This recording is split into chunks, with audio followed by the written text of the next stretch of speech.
කියන්නේ එයාට තනි සුදු සාරියක් ඇඳගෙන මෙච්චර ගේමක් ගහන්න පුළුවන් නම් ඇයි බාගෙට ඇඳගෙන නටන්නේ ඕනේ නැහැ.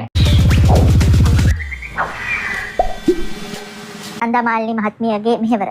එතුමිය ගායිකාවක් විදිහට මම ඉතාමත්ම ගරු කරා. නමුත් එතුමියගේ පවන ප්‍රසංගය තහනම් වෙන්න සිද්ධ වුණේ එතුමියගේ ගීත හරහා බොහෝ විට මේ වගේ ප්‍රකෝපකාරී හැඟීම් වලට උලුප්පන හැඟීම් ඇති කරන විදිහේ ගීත එතුමියගේ ඒ පවන ගීතවල අඩංගු වෙන නිසා.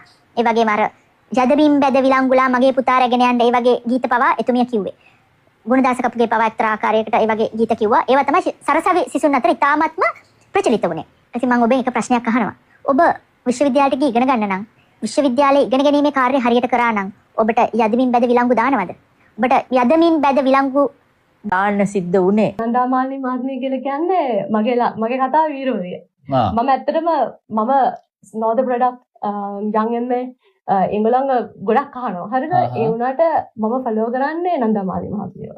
ඒකට හේතුව ඇවිල්ලා එයා මාර කොන්දක් තියෙන ඇත්තටම අපිට එහෙම ඉගෙන දැන් අපිට කතා කරන්න පුළුවන් කාඩි බීලා ගැන. එතනින් ගියාම අපිට නිකි මිනාජ්ලා ගැන කතා කරන්න පුළුවන්.